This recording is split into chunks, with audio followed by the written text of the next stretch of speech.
right, all right. You know what time it is. Hello, everyone. Welcome back to another open court discussion live in the Counselor's Corner. I am your host, David Lorenzo Glover, aka the Controversial Counselor. Joining me as my co-host, the Big Bad Wolf, Herb Lewis. Oh,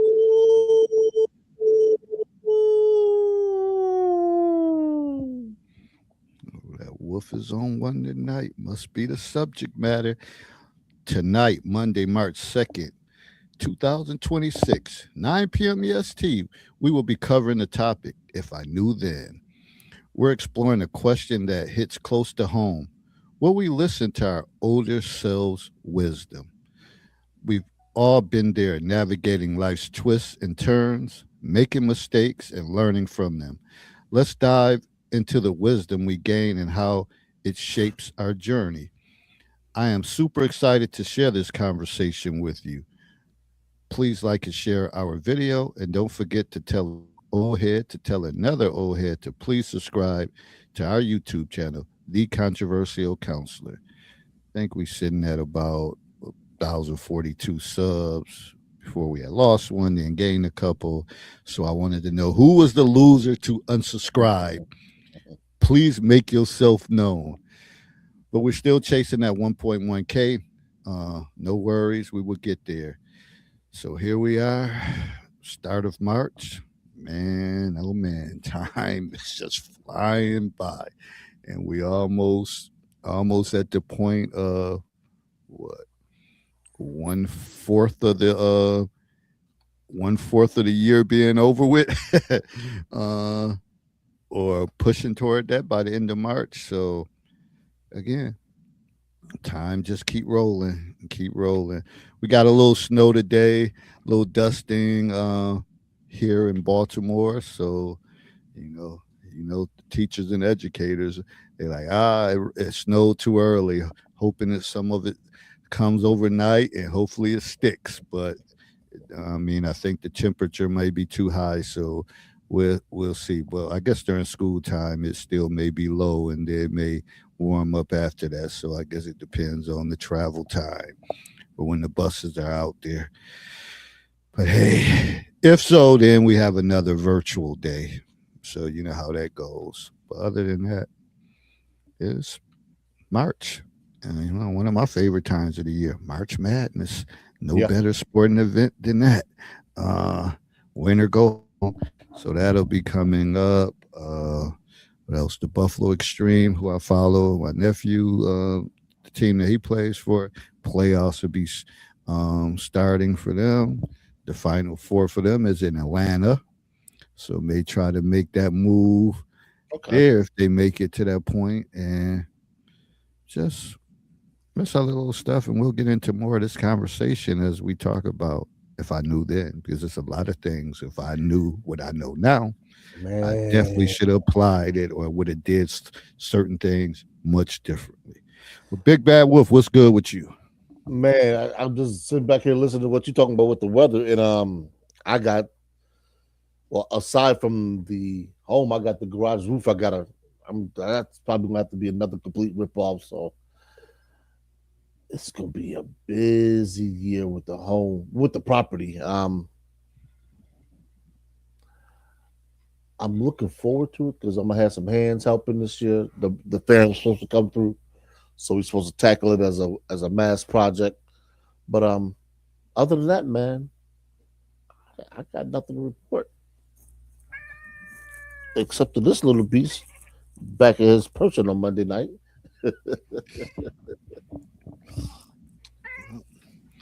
Can dive right into this subject, and when you think about it, like it's so many different layers to it. Again, even when we think some of the core components of my cocktail conversations, when you think about family, friendships, uh, health, education, uh, career, job and career, uh, mistrust, loyalty, the dating game, child drama, All of that stuff ties in. If you knew then what you know now, how would you handle things? One of the first things I want to look at, growing pains. We all been there, making mistakes, taking risks, and learning from them. Looking back, it's amazing how much we've grown. Share a personal story about overcoming a challenge or making a tough decision. Let me see what story I can tackle. So many. Depends on how far I want to Go back. Yeah. take it back. But I'll just say and I've shared this before. In 11th grade, I made the varsity basketball team, and it was told that I probably wouldn't get that much playing time. They had all the offense, and I was mainly a shooter.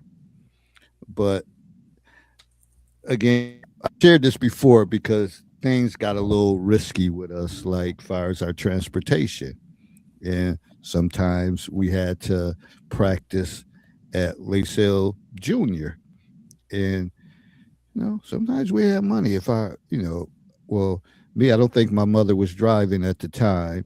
So, and my aunts and my grandfather, they had plant jobs. So sometimes they would have to work in the afternoons, then get off to 11 or 12.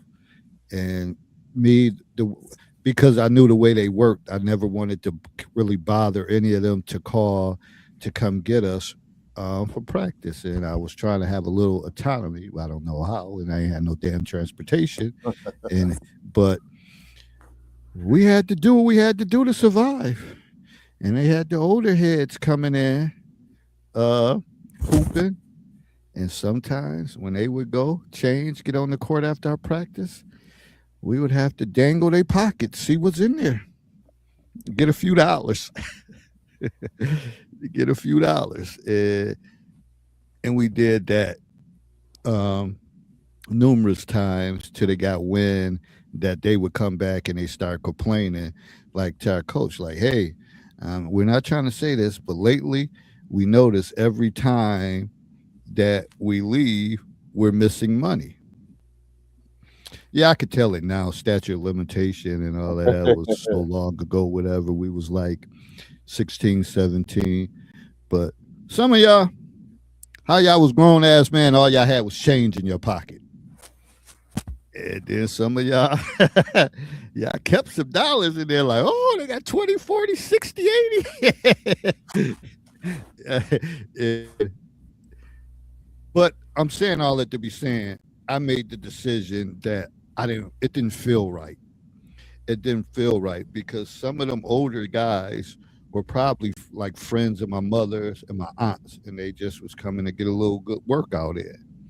And how could we take away their little change and their few dollars? Maybe that was like almost stop to get a bite to eat after hooping, go out, have a couple beers or whatever the case. Because that was back in the days, people ain't carry around credit cards and stuff like that. As Randy Moss said, it was straight cash, homie. So we did that. But I made the conscious decision because I had a little part-time job at the boys club. And I remember I got paid a whopping $62 every 2 weeks, which wasn't bad for again a 16, 17-year old on that pay week to have 60 some dollars in your pocket back in the 80s, mid 80s. So I said to myself, I'm gonna have to sit this one out. And I know basketball wise, it was a saying that, oh, if you quit in 11th grade, when you come back your senior year, you're not gonna get that much playing time. But I just know my morals and my values said I didn't want to struggle getting home every time. So I just decided to go and work my job because when I was doing it, I wasn't able to go every day or I had to work like weird hours. So I just decided to work. And trust me, every time they would go away games and I would be sitting around waiting for them to get back from games on Friday nights, whatever, so we can hang out. And so I had to make that decision. I want to be a thief or be responsible and work, or was I missing out on the good times and the fellowship and the bonding with my boys? I mean, we hung out regardless, and I came back my senior year and we won it all. But it was just the point that I probably would have got more playing time my senior year if I wouldn't have quit in my 11th grade year. But it came to doing what was right and my gut feeling, and I knew my family wouldn't have been proud that I was going to people pockets to get transportation home. So I decided to work and come back my senior year. So that was one of the tough challenges, decisions And I had to you know what make. the funny thing about that is we're on opposite ends of the spectrum when it comes to athletics and participation. Because I couldn't play my senior year because I had dropped out my sophomore year, and I won't even get into the situation because it's real sensitive. Um,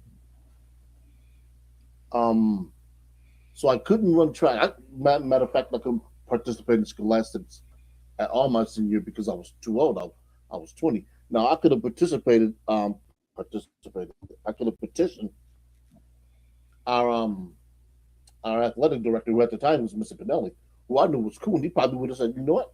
No problem. You're in school. You're progressing academically. Go ahead." Because I think I would have had a good shot, and probably at a partial scholarship. Because the same way I went to Buff State on the EOP program and ran track at State, I could have certainly went to Syracuse on the EOP program. Now I probably would have had to walk on, you know, at Syracuse on the track team, but I certainly wouldn't have had a chance to play football there, and that was always one of my things was, to play college football. And didn't play at state. My boy did. Shout out my boys did. Shout out to Shino and I can't remember my other boys' name. They played up there and they were doing damage up there. D3 representing. So it's funny, but I know I had my best years when I was working and participating in football and track that my junior year. And I don't know, for whatever reason it was, that structure of having to get up, because at that particular point in time, my mother wasn't really hands on in terms of my education. My younger brother, we pretty much were, get up, get ourselves together, eat, and hit the bus stop. My mother was still asleep, she wasn't necessarily the driving force behind us doing well academically. God, and I've told this before, that was the 13th Street Center. That was Garth and Mike and them. They was like, look, you can't be here if you're not pursuing your academics. We're not gonna have it. It was just that simple. It's like, all right, if I want to hang out at 13th Street, I got to go get these grades in, and that's what I did. And it's I look back on that now as a as a as really a similar moment in the first that unbeknown to me at the time, what it meant to actually make the right decision and go ahead and do some things because they needed to be done, not because I wanted to or not because I was unhappy. It was like, hey, look, this is the building block. This is the very first building block in your future. Um, Nobody necessarily had to tell me that. I think everything and everybody I'd been around pointed in that direction. And I was like, you know what? There were some days that I was just like, you know what? I don't want to deal with this nonsense. I just really don't. And then the final straw, after cartoons went off at 9 o'clock in the morning and an adult program came on, I would sit down on Hogan's Heroes, the game shows, and that's oddly enough, that's how I got hooked in the Younger Wrestlers. Younger Wrestlers, for those of you who are still soap opera fans of that show, The Bold and the Beautiful, those were the two of the shows I used to always watch religiously. Got that from my mother, wrestler. So, um, but it's funny how all that stuff really plays out, and I sit back and I think about it. I'm just like, man, I I really could have, conceivably just thrown my life away then. And I had no concept of, what was what's coming behind all of that. But that probably for me was the very first decision I made. That if I were to say something now, I'd be like, you know what, you were right, you were right.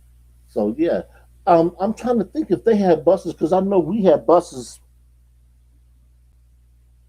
Um, we did football practice. I want to say, We didn't have buses, and what we did do uh, as as the season in my senior year, we kind of created our own thing. After your away games, the bus driver typically brings you back to the school, and right? then you have to get a ride from there. But Hmm. somehow we convinced this dude, don't even take us back to that school. Drop us off on Highland Avenue, and we Downtown got out SoCo. we got out from there, and maybe it wasn't in his route, but maybe he said, "Hey, I'm rolling with the undefeated Lakesale Explorers, so I'm gonna drop him off." And he took us. We convinced him to drop us off near our homes, which was a great help because a lot of the games would be like on a Friday, and a Right. Friday night we was trying to catch the store before it closed because we had parties to attend back then. So kind of we were into stuff, whatever. As a youngster growing up, we balled, we hooped, whatever. But we liked to come out as a crew because we represented an undefeated team. So when we all stepped out together, we knew that all eyes was going to Yeah. be on us. That and we didn't know it then. We those relationships. Even though I don't, most of the people I play football with and are track with, there's dispersed throughout the country. Those were some of the funnest times you had in high school, man, because they're just it wasn't a worry about trying to impress anybody. You know, fashion didn't matter. Your hair cut to an extent. But man, you got on that field, you got on that court. It was like, yo, we here. Let's put this work in. Let's get this W. Let's go back and let's celebrate. Because I remember, like I said, I only played the 1 year football. We had so much fun, especially after we got our shit together. We started winning some games, and we had an opportunity, to make the postseason, which for Lace football was few and far between. I mean, let's face it, all the focus was on the football team and everything else. So Lace on the postseason, because I remember preseason in the Gazette, they said these boys would be lucky if they win 1 or 2 games. And I remember our first game. Um, who did we play? I want to say it wasn't high school. It was Niagara Falls. I can't remember who we played. We played Wheatfield, and I think Wheatfield had ended up beating us. Wheatfield was away. We lost our first 2 games, came back and beat Lakeshore, and then we lost to Niagara Falls. And Coach was not happy about that because what he found out, especially this was happening consistently, when they would play high school, he would put in some different plays. None of these plays had seen any game time. Come game time, it was like high school was in the playbook, shutting these plays down. And what he found out is his own players was talking about the plays to the opponent. It's like, yo, you ain't supposed to be doing that. Your play is supposed to be safe. You ain't supposed to be telling nobody about what you got coming. But man, those even the fierce rivalries, especially when Trot was around, Friday nights, Saturday afternoons, you were swapping paint, man, on that field, man, and even to this day, you we know back even go back to your brother's organization, Love for Self, when they host a basketball game, you talking about thousands of people turning out to see that game, man, because that's how deep those roots run, man. I mean, and it was just a scrimmage game. We had 2 games, and we would go out to Nike University and use their gym. You talking about 3 or 4 thousand people just from all ages and demographics, going from like 60 down to 30 something, man. And it's packed in. It's a great time, man. It's just a testament to the city, It's a culture yeah, thing. yeah, the culture, and the athletics that was put on. I mean, it's unfortunate that these kids don't know about that, and they would see that they'd be like, "Yo, what the hell are all these people here for? Two squads?" Because the new high school as section has been around for 25 years, so these kids don't know anything about basketball going back then. So yeah, it's definitely, I sit around and think about that now, and I'm just like, I never really looked at how big a piece that athletics played in my life. That's why when people talk about you know athletes are spoiled and there's no place for sports, I stand up and put my chest out. I'm like, y'all, you guys just don't have an understanding of what sports can do for young people, regardless of the gender, but especially people who are in the city who are underprivileged, who got to scrap for everything that they get.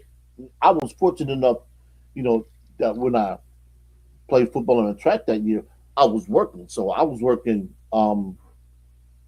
shoot, essentially almost full time. Because on the weekends when I didn't have to play, I picked up the additional hours and I was waiting tables. So the tip money always came in handy. It was rare that I didn't have a few dollars. So getting home, like you said, I didn't have those struggles. Just drop a couple dollars or at 60, 70 cents in the bus and come on home. Shoot. I was like, all right, I got it. And at that particular point in time, if somebody else needed something, yo, I got you. Word? Yeah.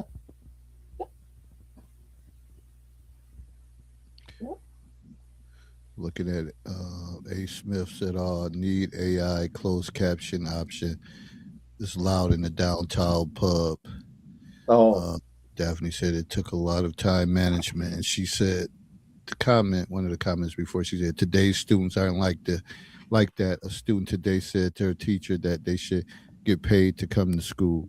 And these kids really feel that way. And I know some districts and stuff, they may give kids, well, especially kids who have chronic attendance issues, they get a lot of incentives and different things like that to come to school because everybody wants to make their adequately year progress. They got to make goals and numbers and should be coming in. Students should be attending school 94.6 part of the percentage of the school year. So kids really do have that mindset, but you try to shift them to think like your grades is your paycheck and all that. But they're really not trying to hear that because they're really looking for tangible stuff, instant gratification. They got everything pretty much handed to them. So working hard, how we had to do it, is a thing of the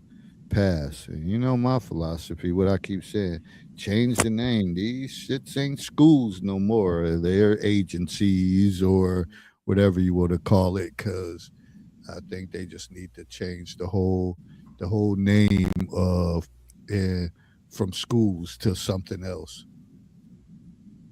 She said they don't want to hear that their can you do grades closed equal. caption? Dave? I'm trying to figure out if you can put on closed caption.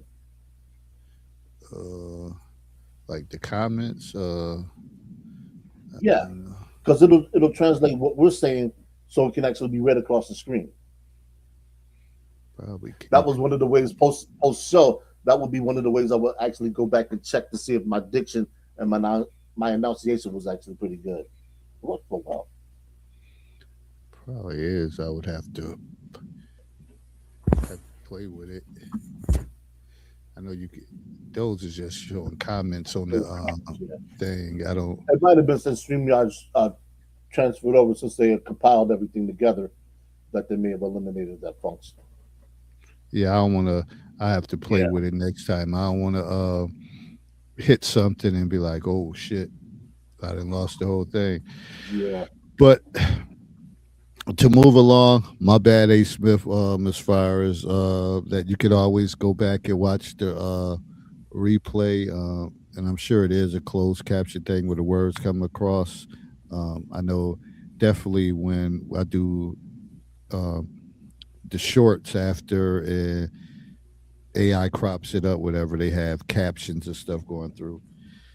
But to move along with it, when I think about another tough choice or decision. It was one in my mind. Well, I got a couple. I got stories for days, but probably the reality of having good grades but not scoring so well on the SATs, and that's I only took it. I only took it one time, and I think I took it in the springtime of my senior year because obviously no one knew. I mean, my mother and my grandparents, my aunts, they didn't know anything about the SATs. Like, oh, you need to take it your junior year, then you need to take it again. Uh, Take it in the springtime of your junior year, then take it again, first thing in first test offering in your senior year, then take it again in the springtime. I took it the one time. I didn't prepare for it, like no SAT prep. I just went in there, took it, went out the night before, uh, and struggled and didn't get into and I only applied, and that's the one thing that I wish I would have did, would apply for many schools. I only applied to Nag University. That's the only school well, really that's really only the school I knew about because my grandmother worked there, my mother and them worked there part times, and then my grandmother said, the Buffalo Bills used to have a training camp when OJ Simpson and them used to be up there, and I would, when I was younger, I would go up to the training camp. So I always said I wanted to go to Niagara University. Uh, but I, I ended up getting into the the Niagara University Opportunity Program, based on that because I had that GPA and all that, but I didn't have the SAT score. So I had to go to the 6 week summer program, which I was pissed because it was like a week after graduating from. Now, granted, I didn't know that that was. Hey, that was kind of a blessing. You get to meet new people, not sitting around with looking at the same folks. You up at a college campus, you getting an early start before most freshmen come in. So I really had a great time. But I think my first words at college, eh, excuse my French, it was this guy. He was annoying. We was getting a tour. He's going around thinking about all the negative stuff that he can places that he could screw girls at. And he wasn't even built like that. So everywhere we went to the library, oh, this is a nice spot right here. Oh, everywhere we went. So finally, because it's about 90 degrees, we walking all across the campus. I don't want to be there because I'm like, I could be hanging out back. The school is only 10 minutes away from where I live. Could be hanging out. Here I am, got to take classes on it. I finally said my first words, and everybody, we kind of laughed about that during the summer because it's like I was so quiet like the first couple of days, and I told him to shut the fuck up. And, I said, man, shut the fuck up. And he kind of looked, and it was like, oh shit, like. But I was like, okay, um, we got to be here. You talking nonsense. You're not even that dude like that. I just want to get through this and make it positive. He was bringing all the negative aspects to it, but it ended up being a good experience, and I'm glad I decided to come. But I didn't want to come, but my other choices would have been community college, and it's nothing wrong with that. But I just like, okay, that's just like that's just an extension of high school at the time. But Yeah. now you would encourage kids possibly to knock out some of their entry level early 101 English classes and math classes at community college, then transfer everything over and become a junior at a 4 year school to cut costs as far as tuition. But I just was like, okay, I wanted to get in a regular 4 year school, and I went to the summer program, and you know, so a lot of different stories leading up to that during my journey in that. But I can't share everyone. Next one I'll share is probably a relationship thing at a young age that kind of shaped and molded and changed the trajectory of a lot of things. Yeah, it's But I, funny because I have what is it, one, two, five categories, and I didn't really think because I was sitting here and I'm writing out the show notes to myself and I'm saying, okay, romance, finance, education, future vision of, you know, what do I want my life to look like? That's a but. that just don't seem enough. And then I was like, you know, there's one aspect that everybody on this planet has to live in. Has to. I mean, it's inescapable. But we have absolutely no control and very little say so over. And that's society. If somebody would have told us when we graduated high school that there wasn't going to be any factory jobs around, we probably would have said, well, where the hell are the jobs don't go? If somebody would have said that we're going to do work from home, remote learning from school, we're going to use computers more, you kids in high school are going to be able to do math and pen, and they're going to be able to use calculators. You said, what? How the hell you fail math being able to use a calculator? So society really plays a big role in a lot of things that we do, and we don't even think about it. But I'm gonna go back to and hop on the story that Dave was selling. And I've told this before, so long time listeners. This may not be new to you, but it might be new to some other people. Out of high school, I didn't go straight to college. I was like, you know what? I got through high school. Let me sit back and let me just decompress, because for me, high school was, you know, it had its moments, and I remember, and he's always held this over my head. And he's always going to hold this over my head. He graduated before I did, and he's 2 years younger. Dropout, failed seventh grade. Short explanation for that. So he always holds that over my head. And I remember thinking when I got my diploma, and I'd made it. You know, I kind of beat the odds, foster care, high school dropout, and I got it done. And I was like, yeah, I remember walking home from the convention center. Literally, convention center is about a mile walk from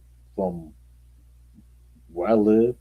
And I remember that night, some of us from Niagara Falls High School, some of us from Lake South, we ended up going to a club on Main Street called the Lake Show, where they had an over under, so you could get in underage, but you just couldn't drink. And we were there till about what, 2:30, 3 o'clock in the morning. Met some people from Canada, man, who I had been good with friends with up until about, you know, maybe about 3 or 4 years ago. Things got testy, and as relationships go, they ended. But I didn't go to college until the next year. But in that time, I'd work during the week, catch the metro bus up there, was $1 something ride, get off, and go hang out on the campus. So by the time I actually got enrolled in the school, I'm walking around like David was talking about the his what's the name? His, not the chaperone, but his uh person that was showing him around the campus. And I'm saying, well, you can do this, and the incoming freshman was saying, how the hell do you know all this? You get here just like me. I said, well, yes and no. I said, I was hanging out on campus all last year while you guys were still in high school. So, the bursar's office, student union, Butler Library, Rockwell Hall. I said, I know where all of this stuff is because I've been hanging out. Shout out to Chris and Jamel Cruz. I said it was before I said it again. So I had a ball, in between that year of not going to high school and hanging out. And it was a way for me to get away from the nonsense that was going on with the small time BS that was going on in Niagara Falls. Either you were hustling, you were in the military, which would also have taken you out of the city, or you went to school. Those were the options available. And a lot of people that didn't have the grades, they didn't have the academic acumen, or they just didn't want to. That's where they ended up at. And I was like, well, I'm not going to be that dude. I'm going to at least work. That much I know. Regardless of whatever happens, I'm going to work. So I'll go out there and I will hang out, man.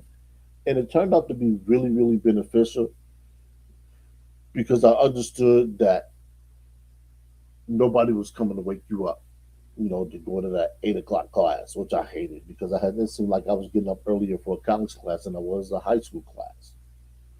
Nobody was going to make sure you ate. And sure as hell was nobody going to do your damn laundry. And I remember, you had to find out how to do your laundry for free. And if you know, you know. I'm not going back to say how we did it. And it was sometimes I'd lose that dollar. I'd be mad as hell. I'm like, God damn it, I got to get this right. I got to get this right. And it was something that was passed up, that was passed down from the upperclassmen to the freshmen. And you learned. It was like, okay, I ain't gotta take this stuff back home. 'Cause for me, it was a short trip because I would always come back home and work on the weekends. And depending on how work fell, if I got out early enough, I would catch the bus back to campus. And if not, I was like, okay, I got a few clothes at home. Let me throw these on and let me go out to the club. I don't have any uh, textbooks here. I can't do anything. Computers weren't around like that. Nothing was online. I was like, shit, I'm gonna hang out at the Pleasure Dome. I was old enough at that point. I was 21. So everything that I had and the abilities I had were kind of just a little bit ahead of everybody else. I remember being able to go buy beer. And once they found out I was old enough, it was like, yo, we won't drink. Okay, well, we ain't old enough. I'm like, all right, I do this under stipulation. Two things. One, you drink in your room. Two, you don't get drunk to the point where you're passing out, throwing up all over the damn place. Because at that particular time, Buff State was right down the street from, well, it sits on Elmwood, but it was right down the street from Mr. Goodbar, Spanky's. Just Elmwood was littered with bars around that time, man. And they used to come back. I mean, come back just drunk, just struggling to get back to campus, man. And I remember, coming back and just seeing, I'm like, yo, what the hell is going on, man? They just drunk. How the hell they get this drunk and they underage? And they do it. And it was just really, really funny, man, how that campus over the weekend just transformed to studio students, just a keg party. But I was gonna say unfortunately, I don't know if it was necessarily unfortunate or fortunate. I never really got caught up in the drinking because mainly I had to go home and work. And I would come back and I still didn't drink. I didn't have my first drink of alcohol until I was out of college. So I mean, there's some things I look back on. I'm just like, you know what? You were okay for not doing it. And people that didn't understand, they just didn't understand. I was just like, I'm a different cat. I used to hang out on the block that kids that smoke. I never smoked it. It never bothered me. So those are some of the things that if I look back and I say, you know what? Don't engage in that, but do this. Now, I would have never listened to myself if I had said go hang out on college campus for a year and don't do anything. What the hell for? Yeah, that's a waste of time. I could be whatever, and it turned out to work out. I friends from there now. My boy. I mean, there was just so many things that happened that were so cool. This is why I'm an advocate of, regardless of what any graduating senior does, I would encourage them to go to college for 1 year, 2 semesters, and take in the college experience because there's absolutely nothing like it. You're your own person. You set your own schedule. You move to your own drum beat. You actually get to live free from anything anybody has to say. As long as you follow the rules of the dormitory or where you live at. Some people choose to stay off campus. I think New York State has implemented in legislation that all incoming freshmen have to stay on campus regardless of what your age is. And I think that's only adequate. So you get to actually partake in and enjoy the college experience and understand what campus has to offer. Because a lot of people they'll go to school and some of them go non matriculate and they'll say this campus has nothing to offer. And somebody will ask them, "What student life? What student life?" They never take in the Greek culture. They never go to any of the frat parties or the sorority parties that were open, you know, to the students of the various colleges. Because I remember buses was picking people up from the Uville, Buff State, NU, UB, Canisius, go to a hall. and the number of people that was insane. You talking about 400 or 500 people, and this is all college age kids. So network and opportunities for the opposite gender. Yeah, it was, as they say, those parties were lit. But I never really went to many because I was working on the weekend. So by the time I got back, they were either already there or on their way back. See, A. Smith said, what if a single dollar bill was awaiting each student every day for 180 school days? Actual GW note 180 times 30 equals 5,400. Ain't that the limit before Uncle Sam or the state of Maryland lets teachers, let's see, I can't see the other words, but deduct from their own tax bill? Not sure about that, but hey, I mean, again, I keep saying that we might have to do something different with this generation of kids to motivate them because this curriculum that they're teaching now ain't. I mean, you're gonna have a great percentage of kids going to do what they need to do to get by. Then you're going to have that small percentage that can kind of drag your numbers down. If you're basing it on that, uh, that you have to try to get through. Um, but again, I think it should be a whole revamping of it. And for some reason, I was trying to get to my messenger. If I know Daphne wanted the link to the thing, and I was Oh, trying to pull that up, but it wasn't working on my phone, and give that me a was a second. while ago. But one of the other things I did want to talk about, like I said, all of this stuff is connected. Uh, if my older self was to tell my younger self, one of the things, relationship wise, we put a lot of emphasis on listening to our friends back in the days and not really thinking like these dudes, a lot of them was capping. They didn't have nothing going on. And I just remember the one relationship that I had. Um, and I was a senior. She was a senior. She went on to college at a different college campus. And, but I thought I was in love. It, things happen. The little short distance kept us apart. So, of course, eventually, you gain other interest in other people at your campus. And she did so. And and it and I kept on saying I wanted to come see her. I wanted to come up to her college campus, but she kept avoiding it because she had other things going on. And I was heartbroken at the time. But then when she tried to come around, and for the world of it, she wanted to make amends. She wanted to apologize. But for the world of it, I couldn't necessarily understand on why, when she wanted to make amends, my homeboy was with us because she drove. She had a car, always had access to cars, and she's like, "I'm gonna come get you. Uh, we can get some beer. We could just talk, ride around." But she wanted to do her sales pitch on how I need to give her another chance.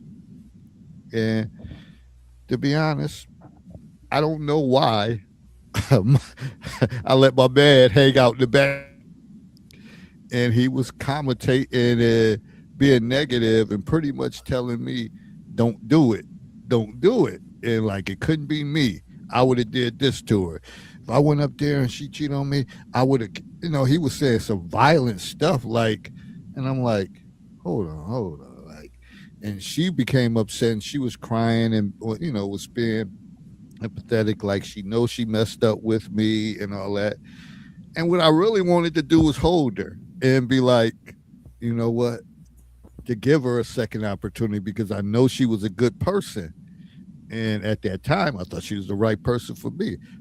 But when you had one of your idiot homeboys in the back commentating, I kind of listened to him, and it killed that moment. And I still always think about why the hell was he back there? Why did he want to be back there? Yeah. other than other than to be a heckler and wreck stuff up. So I always say, my older self would say, "Yo, dude, don't have your boy, don't listen to your boys when it come to a woman. Don't listen to them. They ain't got nothing going on like that.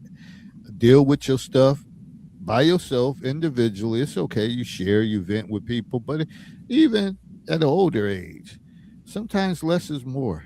The more you get to talking about your relationship to people, the more negativity is presented. So sometimes you just have to deal with things on your own. And if I would have dealt with that on my own, I would have gave her another opportunity, uh, because quiet is kept. I wasn't an angel. I just didn't get exposed like she did. So I knew the opportunity was there to give her another chance. And granted, we got together here and there off and on throughout the years, but I think at that time, we probably would have got together and probably would have made a decent run at it. But never happened. Yeah. Yeah, Keep your homeboys out your business, and don't let them dictate. And I learned that valuable lesson. yeah. That reminds me because we spoke about that on a piece of an episode where we talk about the ones that got away. And I know, when we was going to school up upstate, especially when we got reliable transportation, we would come to Hamilton and party a whole lot. And on some days, we would go up to Toronto. So I had a little shorty in my pocket. She's married with kids nowadays, but definitely I didn't. And I really still can't put my finger on why I didn't. Other than she graduated, she went back home.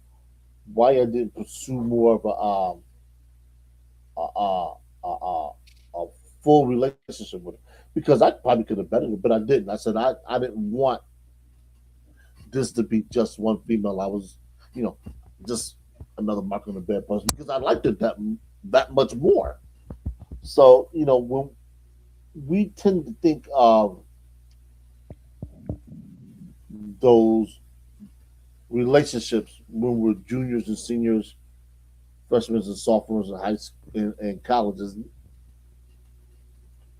were they really gonna stand the test of time? Were they really what we were building them up to be? And the honest answer is they could have very well been. I know, and for some of you who are pro life, you may want to plug your ears.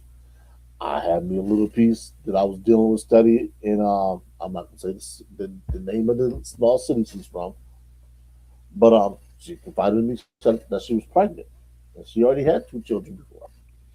Now,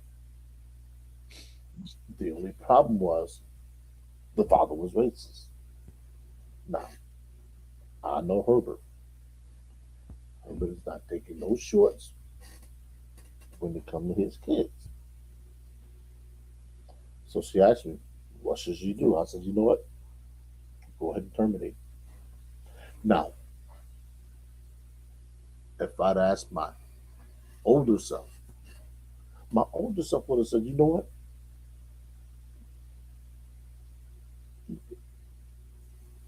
Go ahead and for because she's a good girl. She was just young. She was just young, and had things really got to that point where I thought it was going to be a problem, I probably would have taken custody. Would have went over there, went ahead with the paperwork, got that resolved, and got that taken care of, and brought that child back in. I'm like, look, you gonna have to come over here and see him or her. I can't, in good faith, as a father and as a black father, I can't allow my child to be exposed to that kind of danger, even potential danger, just because of the risk is too great. But my younger self, I don't like. Nah, dude. No way. Because it would immediately have been proven that the child was at risk, fit. And I was just like, at this time I was going to school. I was working. I was like, I know she's a grandmother now. I don't know how many grandkids she had. I know her daughter had one. The daughter was young. She had a son that was 2 years older. But it I every so often I think about that particular decision in my life because not a lot of people knew about it. They more known now, obviously. And I'm just like, it's the only one I've ever actually had to um, make that decision about. And I've always said that if I doing what I was doing, because I was living kind of on the razor's edge when it came to that. I said if I ever produce a child out of wedlock, then I'm going to stop dating to raise that child until that child becomes of age. Because I, personally speaking, I never wanted a child to go through what I went through as a kid. Foster homes, instability. Sometimes I never wanted that. So people would always ask, "Well, you seem like you'd have made a great father." I said, "I didn't want to have kids just because I was out here doing things that put me in that position." I said I would have wanted to have had kids because I was in the place and time and mindset to be able to raise a child and have that child do well, certainly better than what I'm doing. So, and not that I'm doing terrible, by most people's measurements, I'm doing okay. I don't work for anything, employed. I got my health, such as it is, other than being overweight, hairline receding, and I got a house. You stupid. I'm just, Hairline, I hairline. like to engage in self-deprecating, commentary sometimes because it keeps my feet on the ground. It keeps me level. Because people will say, "Well, man, shit, I'll trade your life for mine." I'm like, "No, that's okay. I don't need your problems. I don't need your problems." So my problem being weight, I'm gonna take it. I'm gonna run a marathon with it. I'm gonna run. I'm gonna drive it till the wheels fall off, and if I can't get no more wheels to put on, then I'm just gonna make it do what it do. But the determination of that pregnancy is probably one thing that I would tell my older self. That my older self would tell my younger self, push on through. You got the one, see how it goes. And if worst comes to worst, go ahead and because I was prepared to drop out of school at that particular point because I was going above state. I was in my third year, so academically would have been my because I was on track to be one of those super seniors. I was on, and academically, I think I was in my sophomore year, halfway through my sophomore year. But I was already prepared. I was already prepared mentally to go ahead and do what I needed to do to take care of my child. So working wasn't a problem. I would have been able to have secured the place, and I'd let that go on and did what it did. But I didn't. Her and I went our separate ways, and that was that. Well, to continue along with that theme, one of the things, and I had mentioned, always mentioned this before when I had got offered an opportunity to go, I guess, work on Capitol Hill or something as an intern in DC, and I just, and again, not to blame them, I just think they didn't know, or we grew up that we didn't go stay places or places. We stayed at familiar family members' house. We wasn't, some kids would be all over the place, all over the city, staying from house to house. And I never really was away other than going to this camp when I was younger. I could have started off the challenges with that, but so I was offered an intern, and at the time, DC was the number one capital in murders. And my mother, they was all kind of leery you know, maybe not. And, I don't think they looked at the perspective or like he's not going to be out, even though it's real close. Like, if you ever been to the White House and know where that, like, it ain't too far off from all the other stuff. It's like right in the dead center of it all. But the security would have been at a different level. And I would have probably just been wherever I would have been staying at, going from place to the office and all that. And the dean at the time, she thought highly of me and wanted to give me that opportunity. It was like for 6 weeks over the summer, and but my mother wasn't too positive. My grandmother kind of like, she didn't know. My father wasn't around to say, you know what, you need to go, son.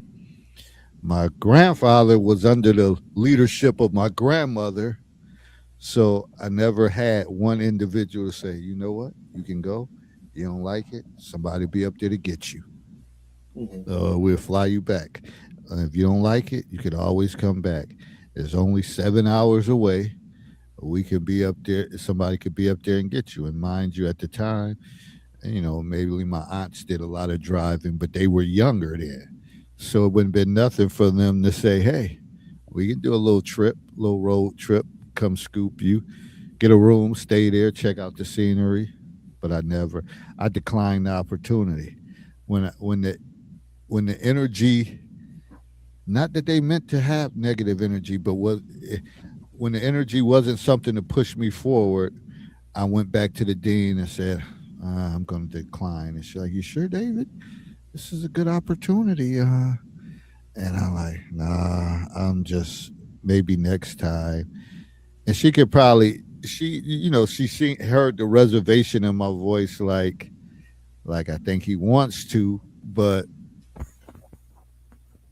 didn't have, what people don't know, they don't know. But I always think about, like, now that if you're given opportunities, you got to go for it. You got, if you're not putting yourself in harm's way. But at the time, with that being listed as number one in murders, that seemed to them that it was harm's way, not knowing, I'm about to be with the big wigs, the shot callers, and all that stuff. Connecting with people, building, man, who knows what I'd have been doing now, the Yeah. contacts I would have made during that time. But I declined it. And so that was one thing. And then even in college, switching majors, I started off when I went to LaSalle, I took marketing. I was all about, marketing. And but one of the things come with marketing, business and stuff, you have to take math, pre-calc, this and that. And I used to love math in high school. I didn't like it in elementary. I didn't start liking math till maybe like the second or third, maybe the third grade. Then I started loving math, and I took higher level math in high school. Got to college, took the calculus and stuff. But I just had this one teacher. I still remember her. I don't know. Rest in peace. I don't know if you're still alive. I should have did something to you, but Professor Siegel. Man, I worked tirelessly trying to figure that out. I went to the tutoring center, and I remember my tutor. That was my freshman year. Name was Sue. White girl, freckle face, nice girl. She's like, you got it, you got it, you got it. And I would work hard and get it. She's like, oh, I can't wait to hear what you got on your test. Man, getting that test. None of the shit that we went over was on that. And I would look up and you would see this man with his receding hairline going bald, and he just had a grin on his face. And I'm thinking, like, what the fuck is so funny? Whatever. I'm freaking struggling here, and I knew this stuff. And then most of us was failing. Then he was grading on the curve, and I said, I went to see my advisor for the New Up program, and they was like, look, it looked like these math courses is doing you in. You might have to change your major. So I changed social science. So I got out of marketing. But I always think, well, I wouldn't have had the experience I had in education, social work, human service field, and all that to help other people out. but I still, well, things come back twofold. I still end up getting the marketing, like marketing and branding myself as an author, the podcast and all that stuff. But I always think, man, I was supposed to be going through airports with suits on, being at executive meetings, being this big time marketing director, and doing that all because this one bald head ass teacher made me have dislike for math, and I walked away from it. And if I would have stayed and said, "Nah, I'm built for this. I'm gonna get through," but I got discouraged and left left it. And actually, was crazy. I could have had a bachelor's in social science, and I was like two classes away from having a double bachelor's. I said, "Nah, I'm fucking out of here. I'm out of here. I do, man. Double I'm majors out are of here." double major minors are cool. Double majors are really, they really speak to the academics that the student has put themselves in. I When I first started hearing about it, I was like, you can't do uh, how you major in two things at the same time. I was like, I sent the link, Daphne. Should be your direct messenger. I'm like, yeah, double majors, man. That's just a different breed. I remember people talking about, because I thought 15 credits was. I was like, that's, and mainly because I was working on the weekends too. I was like, 15 credits is a lot. You got people taking 18 and 21. I'm just like, when do you have time to study? When do you have time to eat, sleep, and do anything? And not only were they pulling 18, they were sitting there with a damn near 4.0 GPA. I'm like, yeah, you go ahead with your bad self, because I don't have that in me. I'm sorry. Not that I was dumb. I just don't think I was that committed. But you know, those are the movers and shakers. Those are the people who get to certain pinnacles. I was like, I just wanted to be the person who did well enough to be well off. I never wanted to be sitting at the top. I wanted to be close to the top. Like, look up there and say, you know what?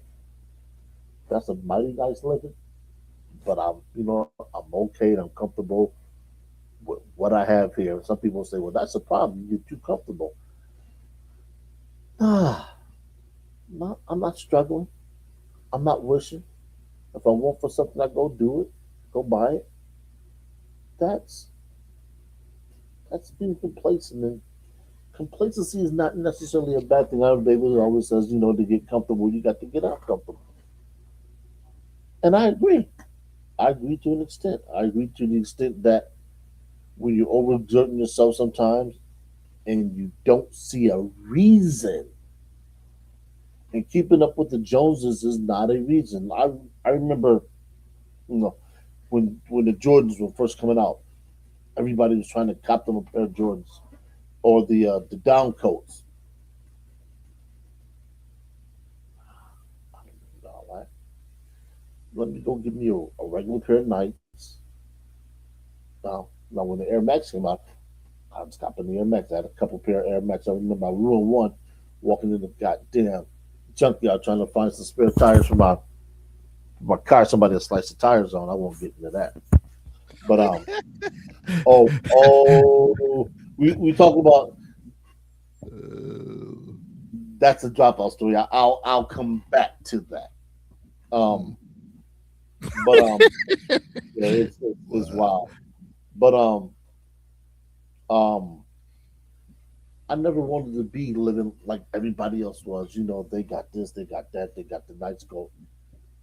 I'm a simple person when it comes down to a lot of things. I always tell people, if you want me to tell you about me in one sentence, I'm a simple man with complex thoughts and practical application of those thoughts. That's me in a nutshell.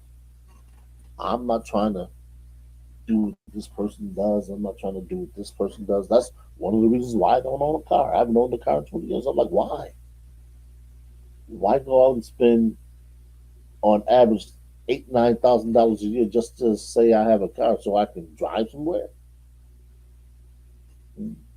Where am I actually driving to that's going to make that that big of a difference? People say, well, what do you do when you want to date? the same thing you do. Except I say, hey, look, can you come pick me up? I'm not ashamed. You know, my older self would probably say, "No, man, that ain't the way. That ain't the way you handle business, man. You got to leave." Why? Especially now, I'm not talking about society early. Society has put women in a lot of situations on equal footing. So if I'm going to cover the cost of the date and I'm willing to put fuel in your car, you can drive me like a Miss Daisy, or just call me Mr. Daisy, call me Mr. Lewis. I'll sit in the back seat.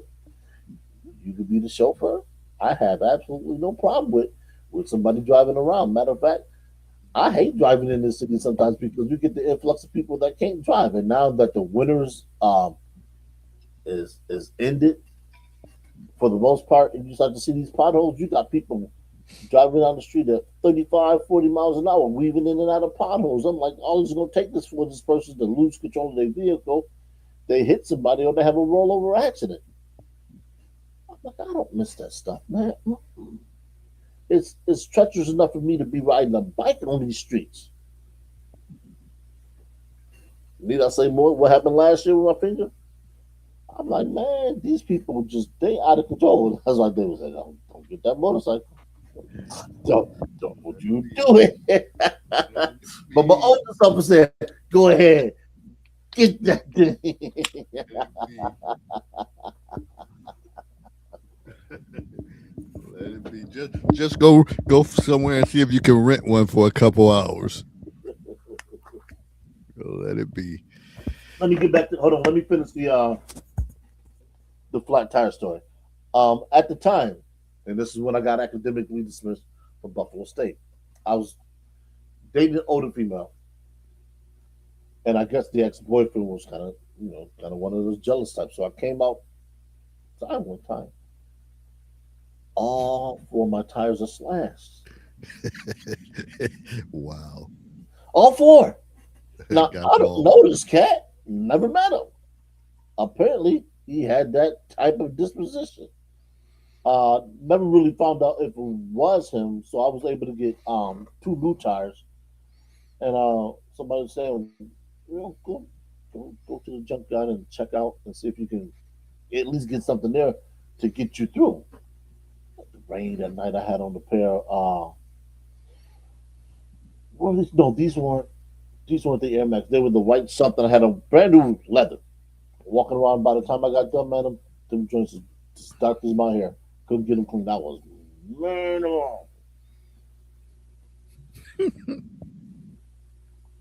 And talking about insult to injury.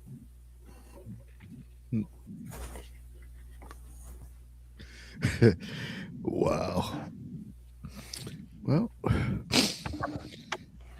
as we as I proceed on and I think about more things, one of the things is even when you go into career wise, I had the opportunity worked at Bryan and Stratton for years, and at one point, shit, I was like the guru there. Like the Buffalo campus, if people know Bryan and Stratton, it's colleges like all throughout like the East Coast region, like campuses in Ohio, like Syracuse, Milwaukee, Virginia. Uh, so they had, but the Buffalo campus was the breadwinner, the big dog, and I was like one of the lead advisors there and had been there for years, but never really got the respect. And the only time, and I remember other people coming in, I remember I had supervisors and they would say, oh, we can't, everybody would get the regular status 3 point, the 3% raise. And shout out to one of my favorite bosses, supervisors of all time, Dr. Francine Palermo. She's like, I can't give Mr. David no 3% raise like everybody else. He needs to double that. So she would put in and make sure I got 6%. Uh, and she was steadfast to that. She's like, he taught me everything about this system. And she went to bat. She was a retired principal, maybe from the North Tonawanda School District. transfer converted over. And see, and that's the luxury of retiring from someplace when you're in your 50s and you're still young and still energetic, that you go get another job. So she used to always tell me, Mr. David, I don't even know what these checks at Bryan and Stratton are like. They go straight to my account, my savings, and I use my retirement money from the North Carolina, not North Carolina, North Tonawanda district. And even back then at 37, I said, damn, that must be nice. Must be nice getting, I don't know what she was getting at Bryan and Stratton, but that was her savings. Never touched it. Never touched it. Was able to live off her retirement from her other district, but she always pushed that I got the maximum. But it got to a point that I was taking my master's of counseling education, and I was like, man, and I had talked to the campus director, and they were like, oh, David, we could see maybe once you graduate, we could create a position and do this and that. But they really kind of wanted me gone because they knew once I got my master's that I was going to command more money because I knew stuff that they didn't know because I had been around for a while. And then it got to the point that I ended up going to the Niagara Falls School District. I applied to be a school counselor, but it was politics involved in that I didn't get the position because Niagara Falls has a lot of nepotism. The family members get the jobs, and that's probably reason why the district is probably a sinking ship with all the practices that they have. And they probably ran away a lot of talented people that left to go elsewhere to work when they could have been right there. And some people didn't want to leave. But if you have to compete against nieces and nephews and all of that stuff to get a job, you're like, man, I'm not about to go through all this. And I should have, when I interviewed for the school counseling job, I should have got that right off the bat. Right off the bat. First of all, I was a black male. So that's like a golden ticket. There's not too many black males, counselors, that represent boys, especially black boys, African American boys, or whatever. So, but anyways, at Bryan and Stratton, I had got to a point that I was like, man, I got to make a decision. And like I said, I went to Niagara Falls, but then I was still working at the time, like doing some advisement, teaching critical thinking at um, Bryan and Stratton. But then, eventually they had the teacher recruitment day, and that's when I had several districts trying to jockey, and that felt good. That felt like I was at a draft. Like people was literally following you around, like, "Hey, did you sign with this district yet?" Nah, I ain't signed with them yet. Don't sign, don't sign. We want you to meet our HR people. We want you to meet our HR people. And I'm like, man, this is a hell of a feeling. Like Yeah. I'm sought after, and eventually I went to that, and I really didn't make no decision. I was getting emails from Baltimore County from the HR. Hey, I didn't get a chance to meet you. Come on down, make a weekend of it, because they knew that I had told them that my two brothers had lived down there. Come make a weekend. Um, visit your family, and then come interview. So one time I said, you know what? It's about that time. Sometimes you just got to step out on faith and you say, you know what? So I did. And I went down there. My mother rolled with me. She's like, oh, can I come? But I really wanted to ride by myself because I just wanted to reflect. And like, do I really want to do this? I just wanted quietness and just wanted to ride out. She's like, well, you never drove down there by yourself. You don't know where you're going, Lisa. Well, like, what you go do? What you go do if I... And back in them days, even those days in 2005, it's not like cars came with like the GPS Yeah, system you have to be able and to all read that a stuff. map. at least Yeah, so reasonable. you had MapQuest. You had MapQuest right down. She's like, well, I can read the MapQuest for you. You just want to go. Well, then I could be with all my boys and come down there. So I strung her along. Then eventually I told her she could come. So went down there, had two interviews, got hired by both things, and then went to HR. And it was like, oh, shoot. We talked about salary. I said, damn, the salary was good. And I was like, well, it's time to make a move. But what I didn't know and what I encourage people now, don't always say because somebody will move somewhere and you've been working somewhere for years or say, and they say, hey, come on down to Atlanta, come on down to Charlotte. Think about years, retirement, do that shit convert over or all the reciprocation from state to state. Reciprocity, I can't even say that word. Uh, Reciprocity. yeah, Case of reciprocity, same thing. yeah. So if that stuff ain't in line, you may end up having to work extra years. And right now, that's where it seemed that where I'm at, where if I'd have been like, stuck it out, been in New York State, I'd have been, shit, who knows what I'd have been doing now, whatever. Because I'd have been at the age, I'd have been, had over 30 some years. I could have been, pick and choosing my whatever. I know I would have had, if I still wanted to teach at Bryan and Stratton, if I still wanted to do it, I would have been able to do whatever I wanted to, plus been well connected with different people. So things would have been sweet. So sometimes you make decisions and you might make them out of emotion instead of saying, like, damn, I'm tired of going through and I'm not getting the opportunities. Because I think one of the things, my last straw, they had created three dean positions at Bryan and Stratton, where everybody figured that David should be the dean of student services at the Buffalo campus. And then they had one at the Eastern Hills campus, maybe Amherst campus. And out of all three of them, I didn't get the one at the Buffalo campus. So, in that meeting, people look back and they see my facial expression.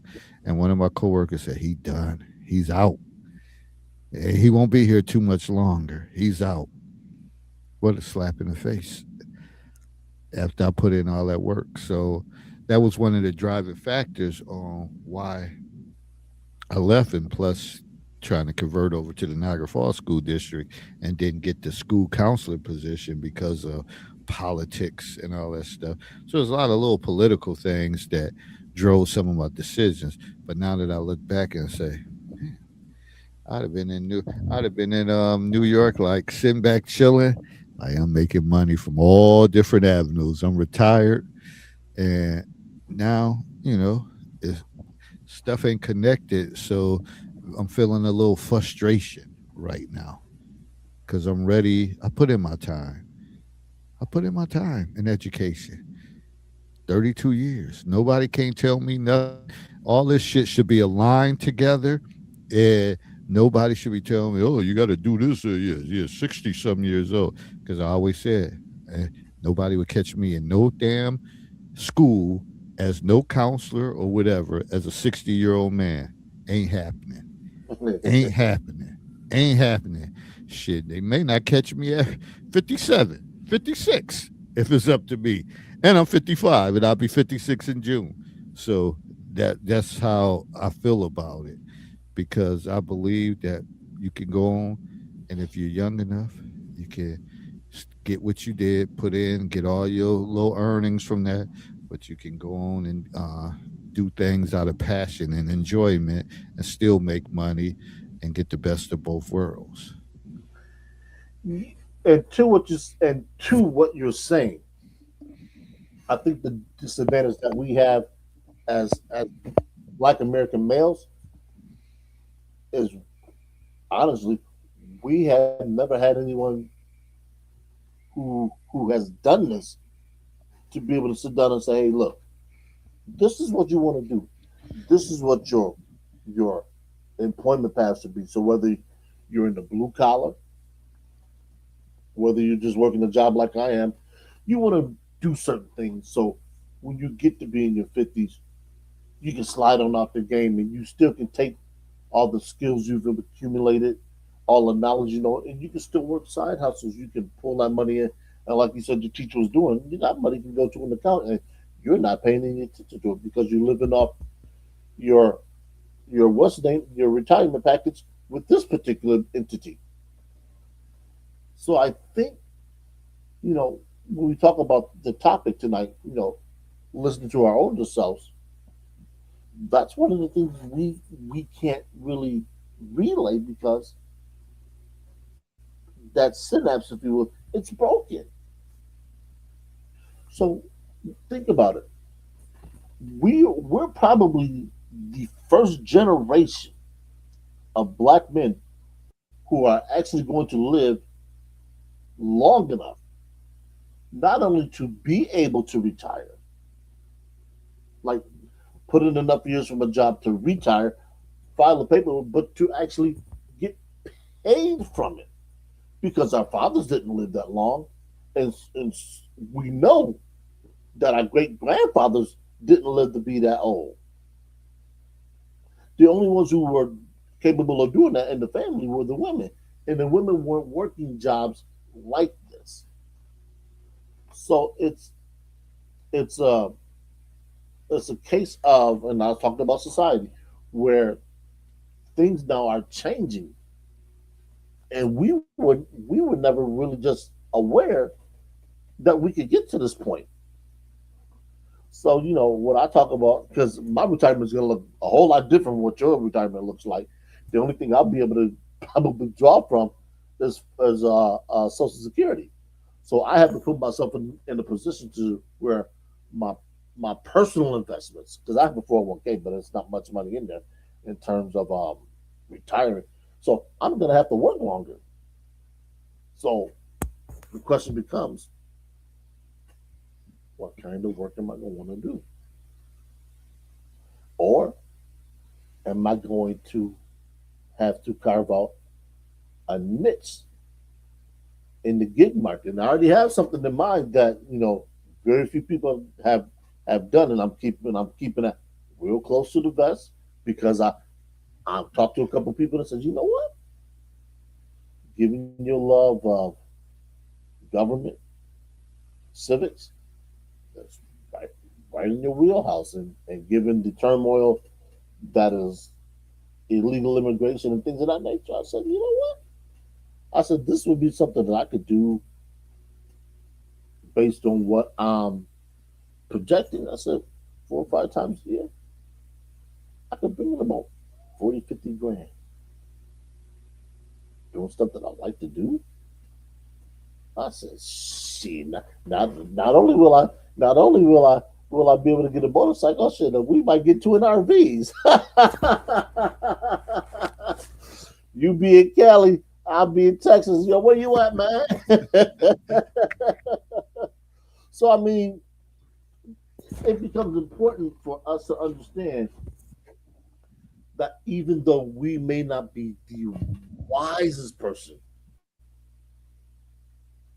that we know, we still have information, and that information is valuable to somebody. Now, it may not be valuable to your younger self, but if you have nieces and nephews and you see them heading down a path, go tell. They are at least worthy of that. Give them that information and say, hey, look, when I was your age and I was working, I wish I'd have took 3%,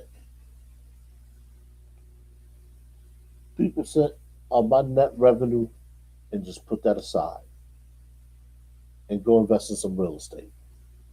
And they go look at you. Well, what's 3%? Oh, why am I gonna do that? That don't make no sense. I would just rather go buy a Birkin bag, or I'd just rather go buy a car. You know, I understand you want to fit in with everybody else, but I tell you what, you take that 3% over the course of 52 weeks, over the course of 30 years,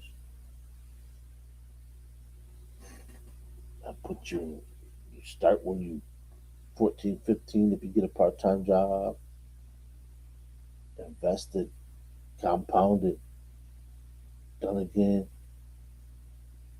By the time you get to 40, you're gonna have you 50, $60,000 just sitting there.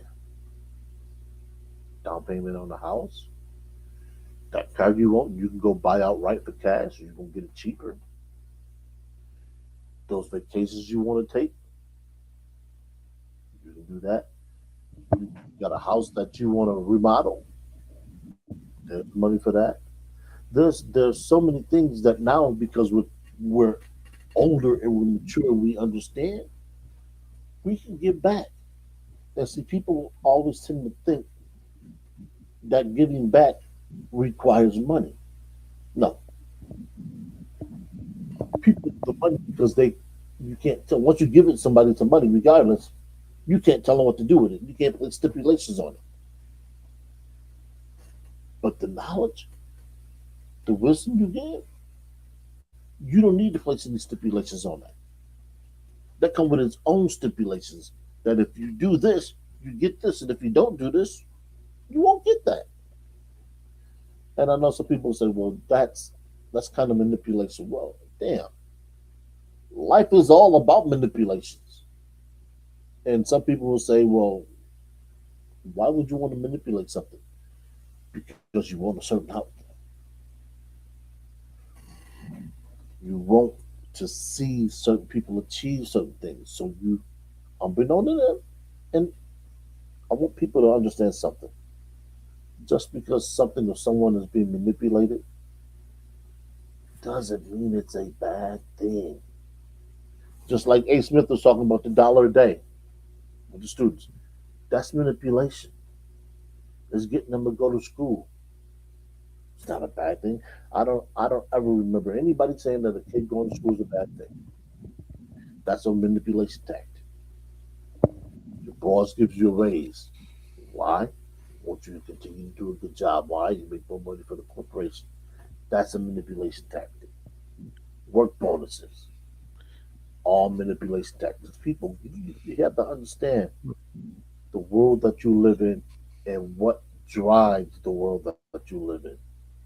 Well, one Go of the ahead, Dan. things as you say about manipulation, and I think people they only look at one meaning. We talked about this before. One meaning of words, and they like, oh, manipulation, like that's something bad.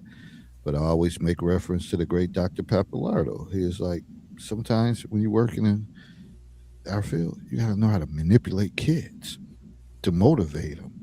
You got to do what you got to do. I like to use humor, crack jokes, and get on the good side and get down to their level and say certain things. And then I know, and I build relationships, and then they flock around me, and then I know.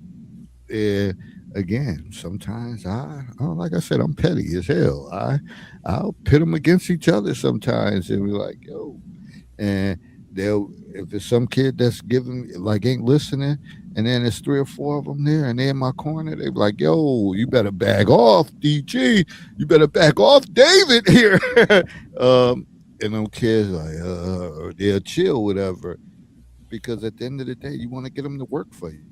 Yeah. Teachers have to manipulate kids, whatever. You talk about manipulation in math, tools and stuff that you manipulate so they can learn things. You have to get them on your side and get them to work for you, because even the kids that's the lowest of low, if you're a teacher or someone, administrator, counselor, and they listen to you, then you're going to be able to get them through every day. They're going to get through some of the tougher times and get through it, and they'll probably acknowledge it after. Like, yeah, if it wasn't for you, I wouldn't have been able to do any of this. But you got to pull out the tricks in your bag, as Herb say, the tools in your toolbox. You got to use it. And this is not just with that; it's in everyday life with your kids, your relationships. You got to figure what makes people tick. What makes people tick? And KYP, know your personnel. When you know your personnel, you know, well, I know if I do this, they gonna respond this way. But part of the reason is people don't take time to know what they're dealing with or who they're dealing with, and that's when the game gets messed up. So yeah, it's a lot to offer with your older self, the wisdom that you can pass on to others. But don't get me wrong, they got to be willing to receive it. The one thing I know for sure with these younger people, they don't, even though it's a big old push in things, the art of storytelling, these kids don't seem to like storytelling. They'll tell them, oh, the teachers talk, and then they start talking about their personal. I'm like, are y'all kidding me? I used to love that because you know what? That's taking up time. Mhm. As they running their mouth on their soapbox. Next thing you know, oh, shit, it's only like 10 minutes left of class. And they didn't talk, whatever. We out of here.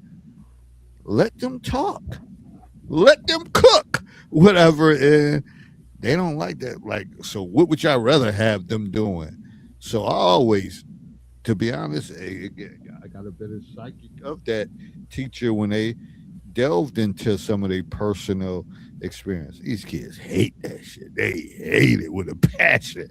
I don't know what they rather be doing. Rather be on their phones, or you feel like okay, the more you talking, I get free time or whatever. But they don't like it at all, and it's crazy to me when I used to love teachers that story tell.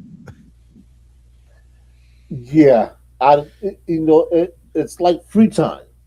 You know, there was there was nothing there was nothing cooler, more welcome than being able to go into a class and see this TV sitting there.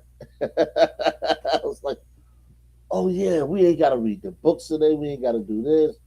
It's almost like a mental break from the grind.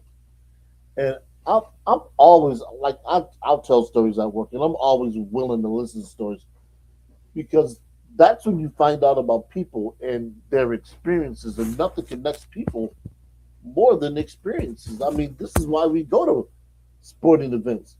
This is why we watch, you know, the Super Bowl halftime show, even though I didn't understand the word of it because it was in Spanish. But think about how many people were talking about it that just never talk about football or anything sports related. This this is why we talk about award shows, movies, music, and for some of the people who are out there, literary people, books, magazines, because it's a common denominator. It bonds us, regardless if you live in Russia, Turkey, Chile, anywhere on the South American continent, Australia, Canada, Japan. All those things eventually they bring people together. Think of matter of fact, I'll give you one more. Airport. At an international airport, you subject to meet people going from here, there, for a variety of reasons. And I always bring up movies, and I'm gonna bring up in the air. The last part of that movie, for me, it's always so melancholy because of what they say. And he talks about when you look up in the sky and you see that star passing overhead, that's me.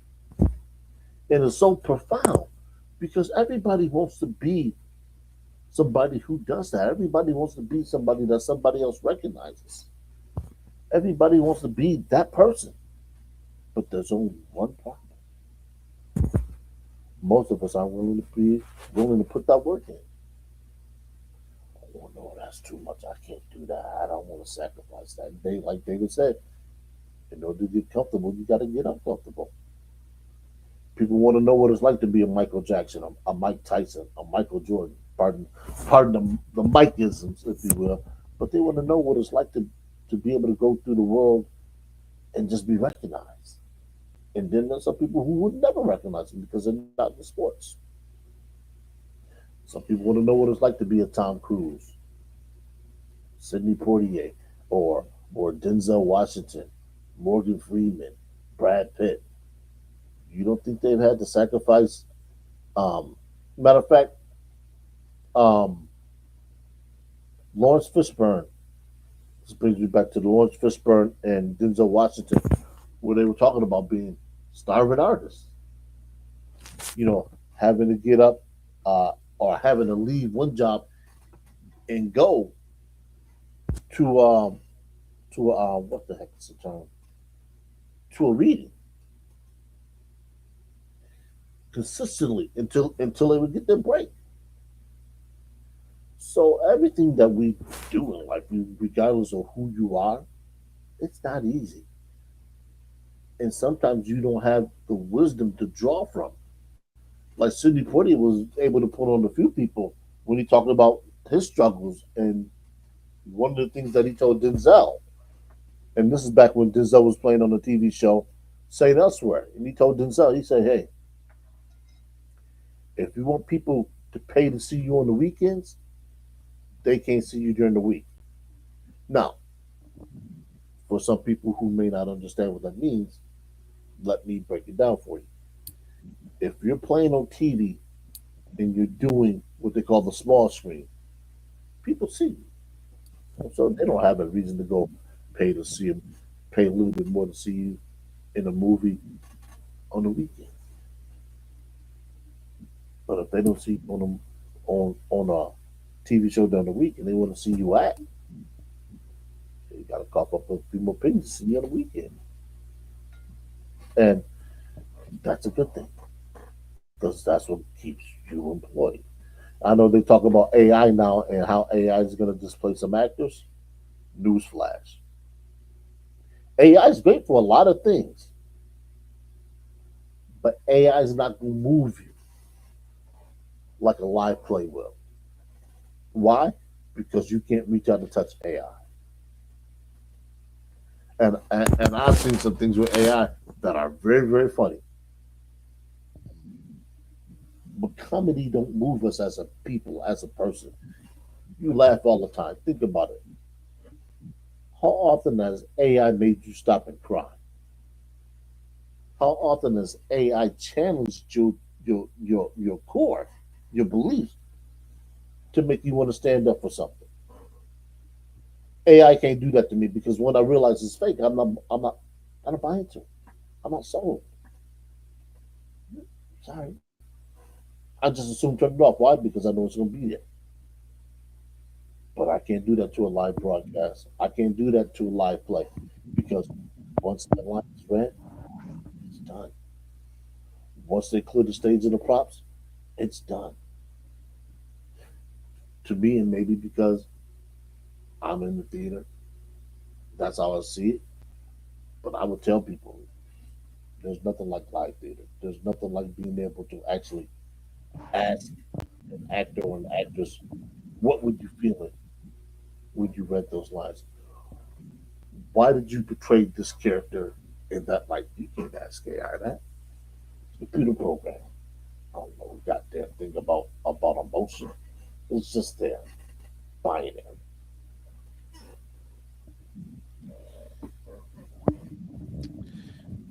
Yeah, so as you can see,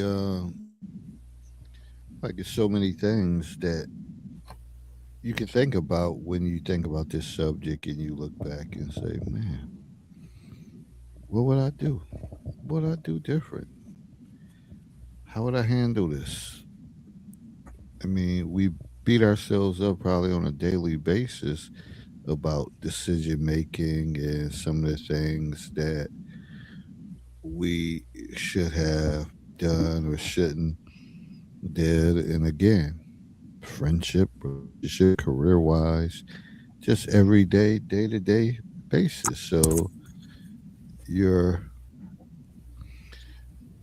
and people who I think are forward thinkers who always want to maximize the most, they always have sometimes second guess or have different perspectives of things turning in their head on what they should do or should they do differently. I mean, again, I think one of the talking points us had last is like, uh, hold on, let me see. Got my notes. Embracing the unknown. Life is unpredictable. how do you navigate uncertainty and trust the process? A lot of things are unknown. A lot of things that you do, you're dealing with the unknown.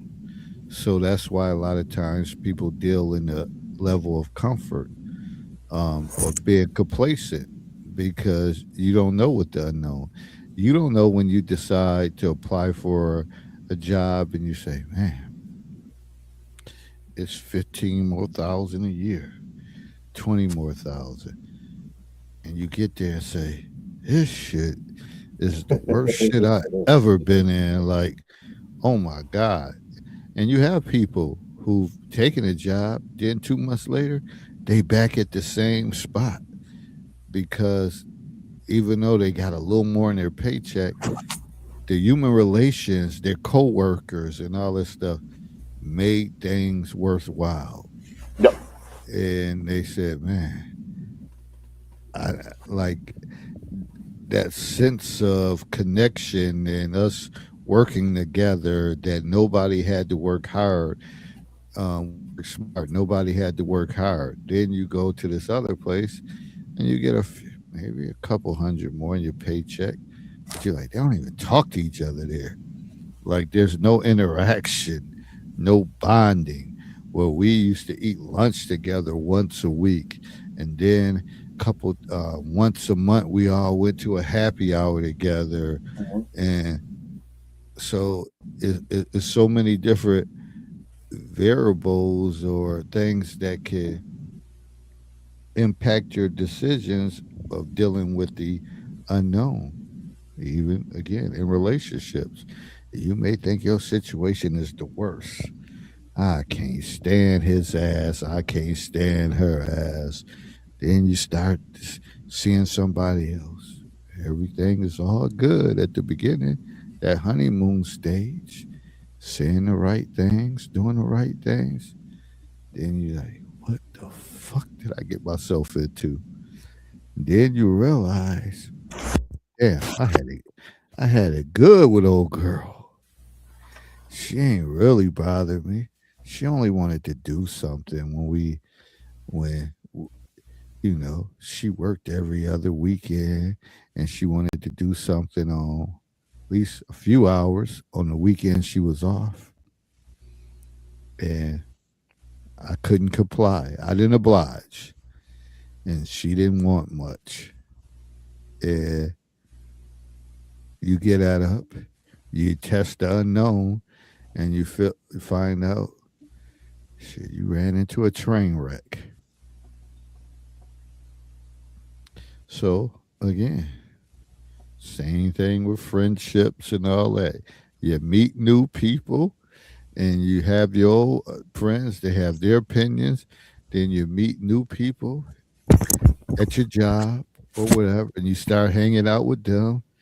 And then you know you start. I ain't gonna say testing their loyalty, but you start sharing more. Then Mhm. you find out that they go back and they told every goddamn thing you said, and but meanwhile you have been funny acting to your other people who you knew were loyal to you, and because it was the unknown, you didn't know, but you tested it out. So that's the story of life. You just don't know. I'm not gonna say don't take a chance, because you're gonna have to take a chance. But I always say at the end of the day, you better be a good counter puncher to be able to counter whatever, to like pick up the pieces, even when you get knocked down, to get back up and say, "Hey, I learned from that. Shit, I took the chin. Well, next I'm protecting that chin, and I'm not gonna let nobody get that close to knock me out or either stumble me or whatever the case is." So that's what we dealing with when you think about your wisdom and talking to your younger self. There's gonna be some ups and downs, peaks and valleys, highs and lows that you go through. What are you built for? What are you willing to handle? How you gonna handle it?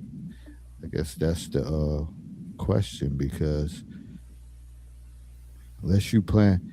If you ever think about stepping out the box and doing something different, you're always going to be presented with some different challenges. Now, if you status quo, okay, comfortable being with uncomfortable, then you're going to stay put.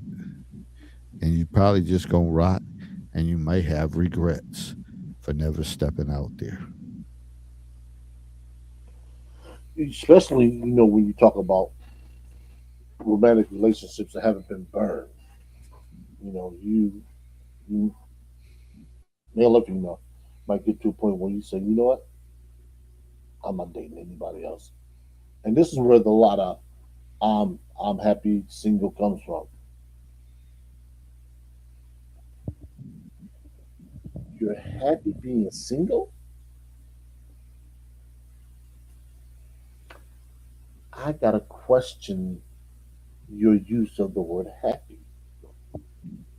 Because I see a lot of women say this, and their stories are always affirmations of what a man would do or should do, or the self fulfilling prophecies. I'm thinking, if you're happy by yourself, you don't post that kind of stuff. You don't post stuff that gives off the aura of that you're looking for somebody. Why would you want to do that? It's the complete antithesis of what you're feeling. But far be it for me to tell a female or anyone for that matter that I don't believe you because I think you're lying. Because everything that you do, not what you say, what you do, is the complete opposite of what you say you have going on. This is why I never use the word happy when it comes to relationships. I tell people I'm content. Content what? I'm content where things are. And if they're not, I move to change it. But my level of contentment changes. Whether I'm with a woman or not, because I'm not with somebody just because I don't want to be by myself. I'm never alone. I'm always by myself. So even when I crack the jokes about therapy and after football season, that's because I want to spend some time with somebody else. Then I'm alone. Yeah, go out to a movie, catch something, get something to eat. Don't have to be anything other than that. And I try and explain that to people, and they say, "Well, that doesn't make any sense. Why would you want to be around somebody that you don't have a romantic interest in?" This is called friendship, people. Hey, you ain't got to you ain't got to hit everything that come around you. You ain't got to hit everything that move. Sometimes you just want to get out and be out. And honestly, that's it. This is why when people say men and women can't be friends, this is why, because the mindset for some is just that. I'm trying to figure out a way I can get laid. Okay, there's nothing wrong with that. And there's also nothing wrong with not wanting to. And people that don't see the latter part of that, they don't understand the latter part of that, are the ones who are always going to push that narrative. So just be mindful because this is something that the younger self had to come into the understanding of, that the older self was saying, hey, look, it's not necessary. Just be cool. It's like, and I always reference this in the movie Colors. In the beginning of the movie, when they're sitting in the patrol car, Sean Penn says to, just can't remember the co-actor, Robert Duvall. He says, Papa Bull and some bull sitting upon a cliff in the couch. The pastor says, hey, Dad, why don't we run down there and fuck a cow? He says, nah, son. He says, so I want to fuck a ball. Now, let me give you guys some context. Take your time with stuff. And if it's going to happen, it's going to happen. As long as you put yourself in the position to reap the rewards, then the rewards you're going to reap. Opportunity and time. Opportunity, preparation, and time. That's what good luck is. Always catching a break, always getting good luck. Well, because I'm prepared. I've done the work. So why should I not get the rewards? Nobody that has never done anything is rewarded consistently. They might catch a break every so often, but the people who consistently catch breaks, that's because they're prepared. They done put in the work. They done crossed the I's, dotted the T's.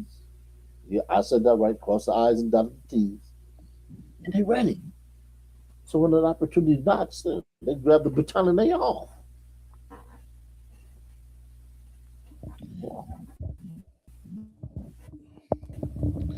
Yeah, and that preparation, or as the fabulous just said, you got to stay ready so you don't have to get ready. Uh, you always got to be ready. And I think the great John Wooden said, when somebody come and knock at your door, you better be prepared to answer. And that takes time. So sometimes with the foolishness that we go through, and again, I always talk about this. You're 40, 50 years old, and you're talking about, because we all know that it's not enough time in a day. When you have days off, you say to yourself, "One, I'm going to do all of this if I have a day off," and you get to a portion of it. But then in the next breath, you say, "I'm bored." How the fuck you bored when you had one day off and you had three or four things on your list that you didn't get to, but now it's the weekend and you're off. If you're fortunate to be off, and you're talking about you bored. Well, Tuesday you left four things on your things to do list that you didn't do. So I always question that. But I think people who have that mindset also have a mental blockage that is, they block out stuff and they only looking for instant gratification for a couple hours to say, I'm bored, but I want to go out. I want to Yeah, hang out. I want to spend money that I don't got. I want to go dance and look at the same damn people over and over. Meanwhile, yo, things to do list keep growing and keep growing. News flash, people. News flash to the students. If your ass ain't got straight A's, you got shit to do. If you're an adult and you got stuff that you want to accomplish and it ain't done, you got shit to do. So where do boredom come in? I know it's not enough time. And sometimes I procrastinate and I say, oh, I'm off. Oh, we had a snow day. I'm going to do this. I'm going to do that. Sometimes it simply don't get done. But you won't hear me ever say, I'm bored. Maybe you want to do something different, but sometimes you got to kind of maybe reward yourself and say, well, if I do this, then I'm going to set myself up down the road to be able just to have 2, 3 hours to just enjoy and do this. Sometimes you have to manipulate your own self to get things accomplished and kind of set things up. So you might need to start thinking about it on that level. Like, if I can accomplish what I want to accomplish, put my business in hand, then I could have a couple hours to chill. I think the great one I said, I don't know the exact words, but it was something in reference to work hard and train every day, and then the rest of the time you live your life. And I'll have to look it up, but it was something to that effect. Like when you work hard and train every day, then then the rest of the time you live your life kind of like at peace with happiness. And I'm gonna have to go ahead and Google that thought, but it was a quote, and I was like, it's so true. When you work hard at a certain point in time, then the rest of the time, and I think that's all about like retirement and stuff like that. If you work hard and put in that work, and then at the second half, you in cruise control. You're like, yeah, I don't do much. Well, I make money doing this and that, but I do it on my terms. Because at Hmm. a certain point, you want things done on your terms. No time. You might have a deadline, but it's no rush. And that's what I'm gonna say. Now I'm gonna look up this Muhammad Ali quote. Yes, people don't realize that. Just like you said, you can have somebody set a deadline for you, or you can set the deadline for yourself. At least when you set a deadline for yourself, you know what you're up against.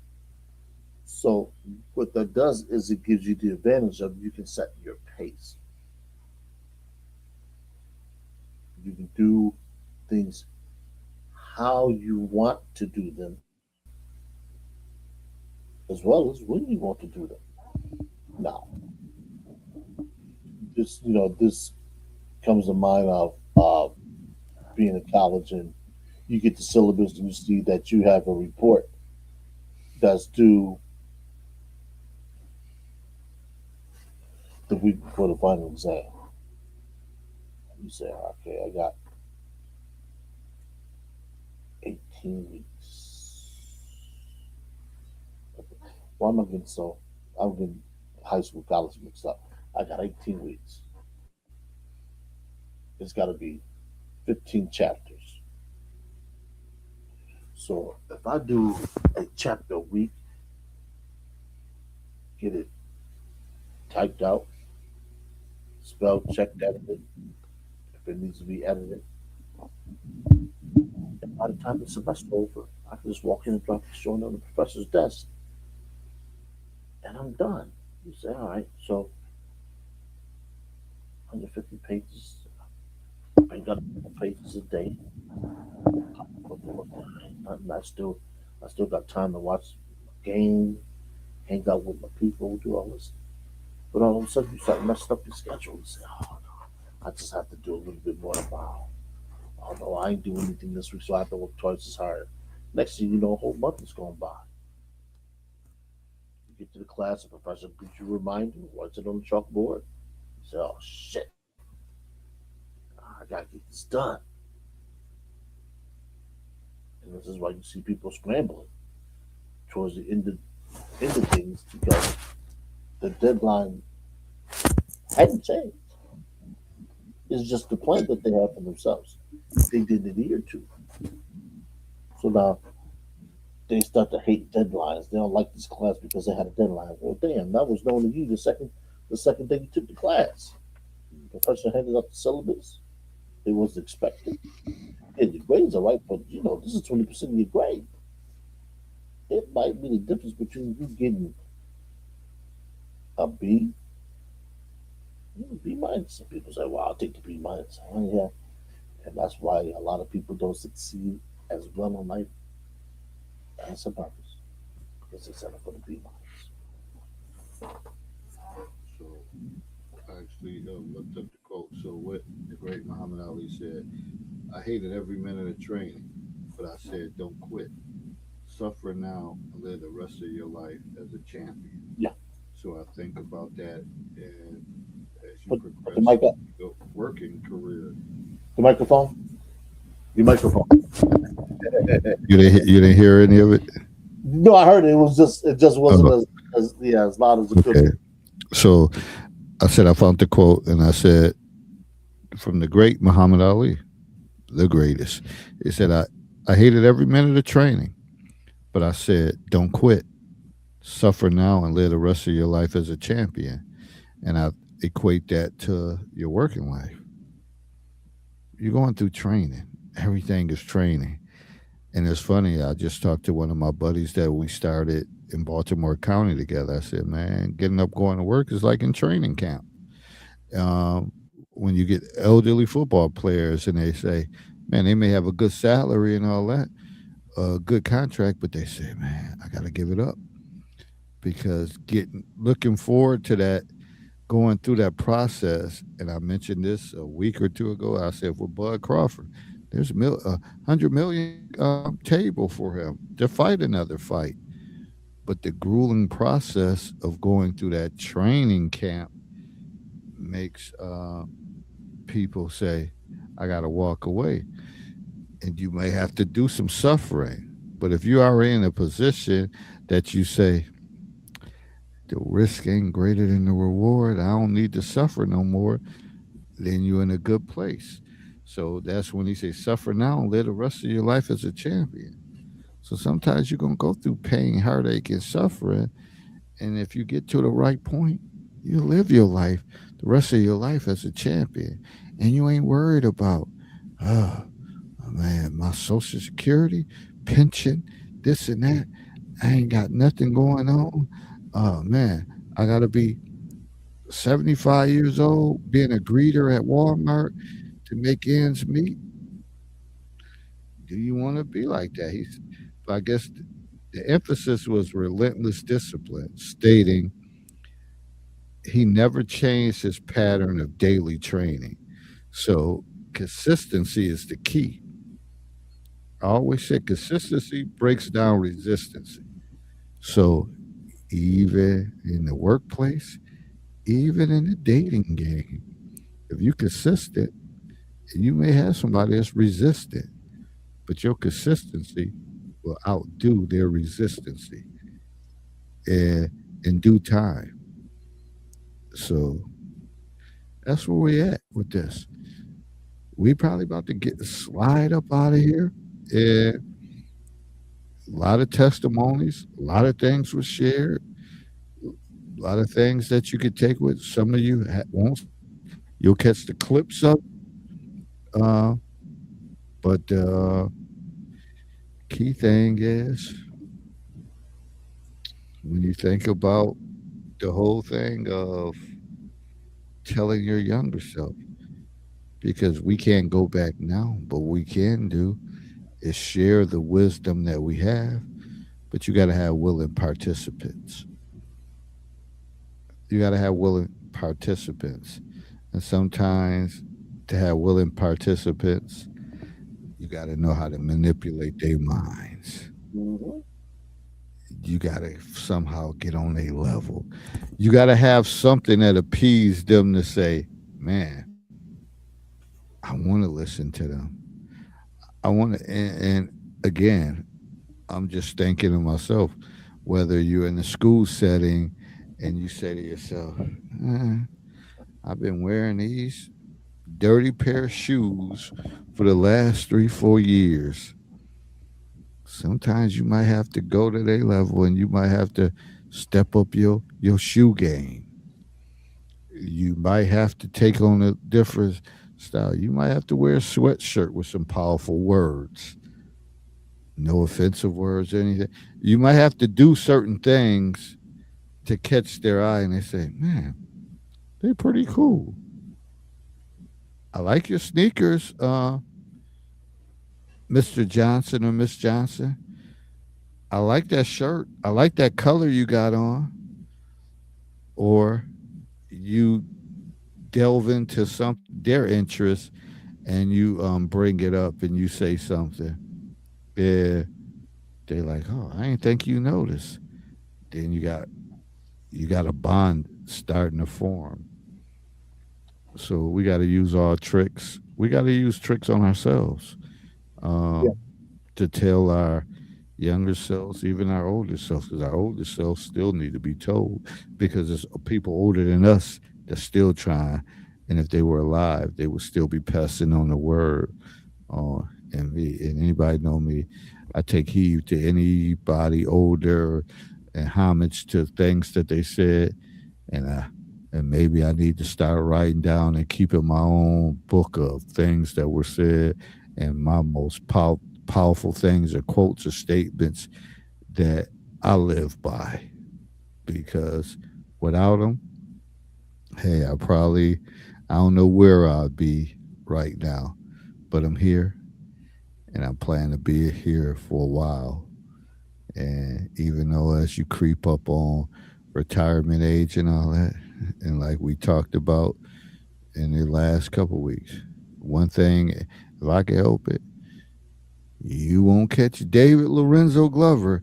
He retired. He died 18 months after. No, sir. And I know people say, well, you don't have no control of that. If it's your time, it's your time. If God calls you home, He gonna call me home, but that don't mean I got to go. I'm gonna put up some resistance before I go, and I think that's the thing. Yeah, I'd be like, oh, you shouldn't say that. I'm putting up resistance before I go, and that's my closing comment. I'm gonna work until I can't work or until I don't have to work. I would advise those of you who have listened to this who are finding your way to continue on. But don't issue any advice that shortens your path to where you need to get to, especially if what the individual is doing is telling you that works. And that is all I have for the night. All right, we ain't gonna hold her back for what you get, yo, rigatoni or Pasta and shells tonight. Yeah, man. where you getting it from? Where you getting it from? Sammy's. I wanted some fish, but the place that I was getting the fish from, you know, they engaged in tomfoolery. I don't like tomfoolery. All right, good people, everybody. We in March. So hey, let's keep pushing forward. Let's understand that hey, there might be some warmer days, it might be some colder days. Uh but just stay locked in and continue to progress on, and again, take heed to other people. Always absorb knowledge. Find people that you can absorb knowledge from, whatever. If younger people, I know y'all not really listening. Y'all might see a clip or hear it to whatever. Hey, stop shunning out older people. It ain't gotta be, you ain't got to vibe with teachers, educators, and all that. It could be your uncle, aunt, big cousin, or whatever. Take their advice that they giving you.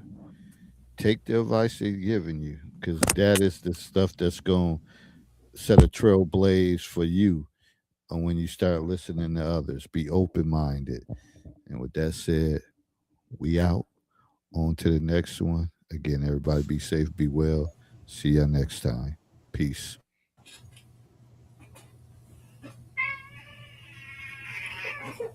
You want to say hi? You want to say hi to the peoples? Go to bed, cat. Good night.